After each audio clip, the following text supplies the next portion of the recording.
Newspaper industry in state of decline. Not exactly a stop the press's headline.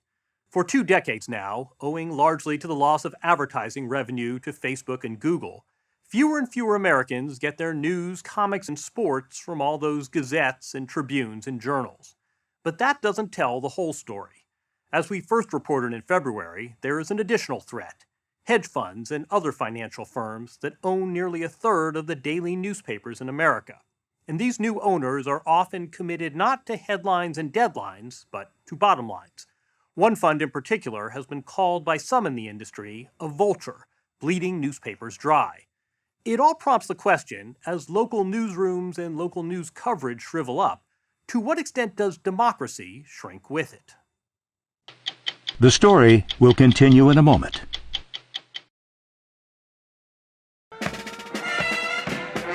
Behind the marching band and baton twirlers at the annual 4th of July parade in Pottstown, Pennsylvania, you'll find a one-man band. Reporter Evan Brandt, snapping photos, taking notes, and gathering quotes. The paper comes out tomorrow. Tomorrow? Every day. Tell me all about what you're doing here. We're just looking forward to a great 4th of July. For the last 24 years, he's chronicled this community of 23,000 for the local newspaper, the Mercury. JAS? Which at one time had dozens of reporters. Now, Brandt is literally the last reporter standing in Pottstown. When a community like this loses their local reporters, what else are they losing? It reminds us all about shared experiences. You know who died, you know who graduated from high school, you know whose kid had a great game. Those are all important elements about holding people together. You're describing the soul of a community. Sure. Brandt took us to the old headquarters of the Mercury. Punching above its weight, the Mercury won a Pulitzer Prize in 1979 and another in 1990. Now it looks like this. My desk was right about here, and the editor sat up there. The sports guys were along here, the photographers were in the back. Anyone could walk in the front door and say, I need to talk to a reporter. My sewer's backing up and the township isn't doing anything about it. Can you do something? Behold, the new Mercury headquarters. We're going up to the Mercury newsroom. Brandt's turned his attic into a command center. There's where the magic happens. All those in favor say aye. It's here that he scrambles to cover Pottstown, 20 surrounding towns, and 9 different school districts. Motion is carried. Overworked and overwhelmed, Brandt has seen his industry battered by all sorts of forces. Disappearing classified ads, people getting news for free online.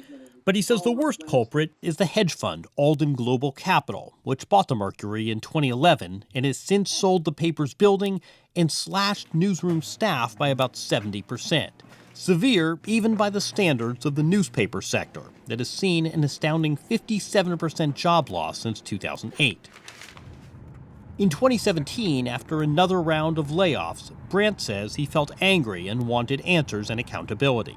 So he paid a visit to the Hampton summer home of Heath Freeman, the 41-year-old president of Alden Global Capital, and knocked on the door.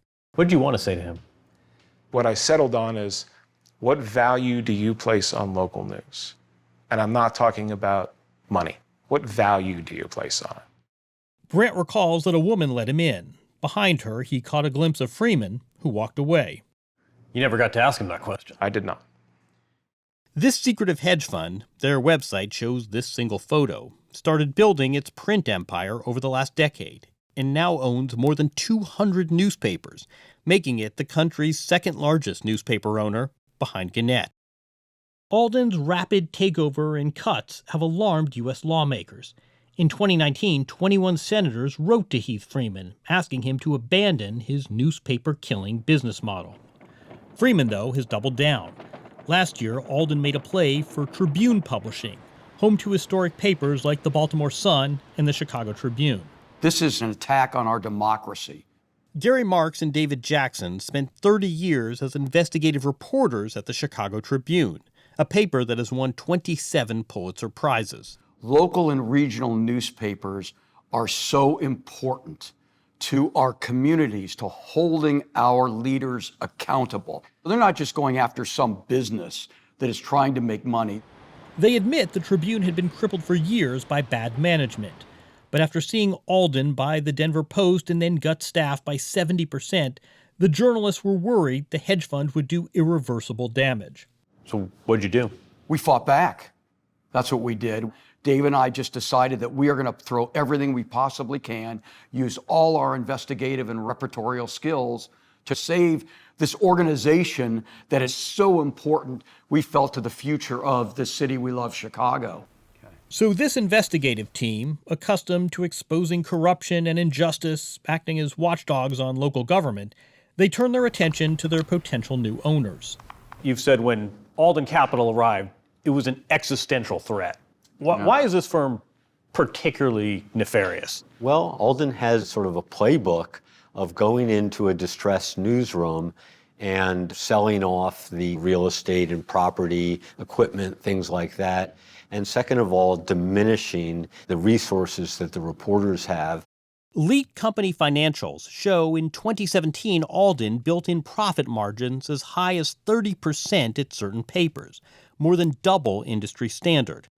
In recent filings, the New York Times company reported 10% profit margins. These are executives from a hedge fund who live in a very wealthy lifestyle. They're not taking the profits and using them to build the Tribune. What's your response to someone who'd say, look, this is capitalism? Well, we've always been aware that we're doing journalism in a capitalist democracy, and we've always embraced that. But we felt that Alden didn't recognize the civic trust that's embedded in this profit-making machine. Jackson and Mark say what they learned about Alden only fueled their sense of urgency. So in 2020, putting their jobs at risk, they wrote an op-ed in the New York Times pleading for a philanthropist, foundation, anyone to step forward to save their paper. One man tried, Maryland hotel magnate Stuart Bainum, a lifelong subscriber to the Baltimore Sun. Bainum committed $200 million, and we followed him last year scrambling to put together a deal to buy Tribune Publishing. We've done the due diligence. We just need a buyer. Bainum couldn't find a partner.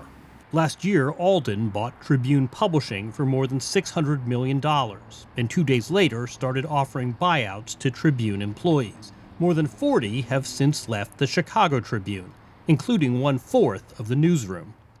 Freeman declined our repeated request to sit down with 60 Minutes, but his public relations team sent us letters he wrote to other newspaper owners that state Alden is committed to providing robust, independently minded local journalism, and that it's time for tech giants to start paying for the billions of dollars they're making off of news publishers' content. The newspaper crisis didn't begin with Alden, and this is not the only financial firm in this sector. But Alden is often held up as the worst actor. One study conducted by the University of North Carolina in 2018 found that some Alden-owned newspapers had cut staff at twice the rate of their competitors.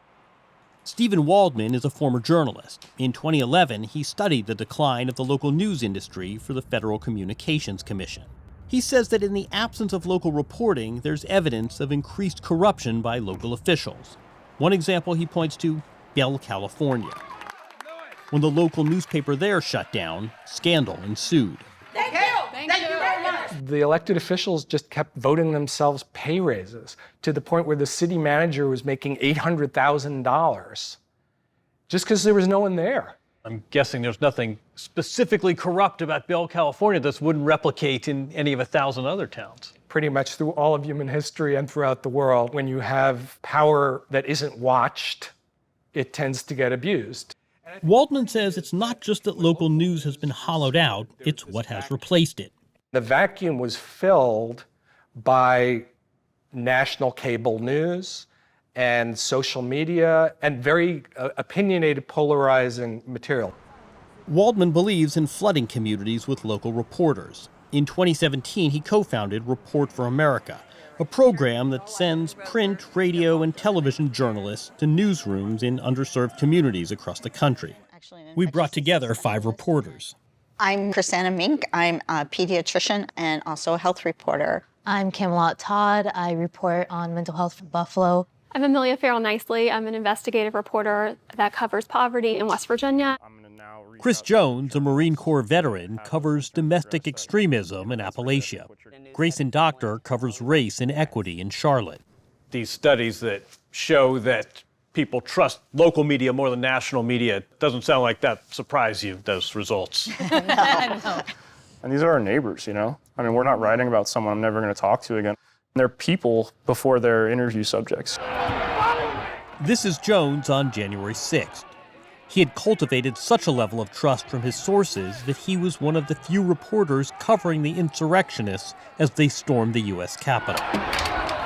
I got a lot of calls immediately after the 6th from a lot of different news organizations, people who wouldn't answer an email from me, a week prior. You were the local journal. You had the sources. You had the relationships. A lot of national media is coastal, and it stays coastal unless there's a big news event, and then they fly the reporters in, write the story, and fly them out. Grayson Doctor experienced this firsthand. Her mother was one of 9 African Americans killed by a white supremacist in the 2015 Mother Emanuel church shooting in Charleston. Doctor felt that when the national media parachuted in, they were looking for sound bites instead of examining the deeper questions. Especially in a place like Charleston, South Carolina, where the history of racism runs very, very deep. That was the opportunity to really dive into some of that history, why did this happen in this community? While newspapers like the Washington Post and LA Times have been bought by billionaires, Waldman says addressing this crisis falls to all of us. We need a dramatic increase in the commitment of foundations and philanthropists and donors like you and me to actually supporting local news. Remember Stuart Bainum, who lost out to Alden Global Capital? He's launching the Baltimore Banner, a nonprofit digital news outlet to go head-to-head with the Baltimore Sun for subscribers. It will cover only local news, with plans over the next 3 years to hire more than 100 reporters. All digital. The web, newsletters, podcasts, apps, wherever people receive their news, we're going to go there. After sounding the alarm about Alden Global Capital, Gary Marks and David Jackson left the Chicago Tribune. Jackson is still working as a reporter at a nonprofit newsroom in Chicago. Full speed, full speed. Marks is now living what he calls his second dream job as a high school football coach. Come on, Teddy. They're more convinced than ever that local news cannot become yesterday's news. You're faster than that. Journalism is one of the most noble professions there is. You can have tremendous impact on society. I work with a lot of young people, and I tell them that we're leaving them a smashed and broken system, but that they're going to have to reinvent it because it's necessary. Journalism is necessary for the survival of American democracy. As for Heath Freeman, this past summer he bought a Miami mansion for $19 million, a transaction discovered and reported by a local news outlet.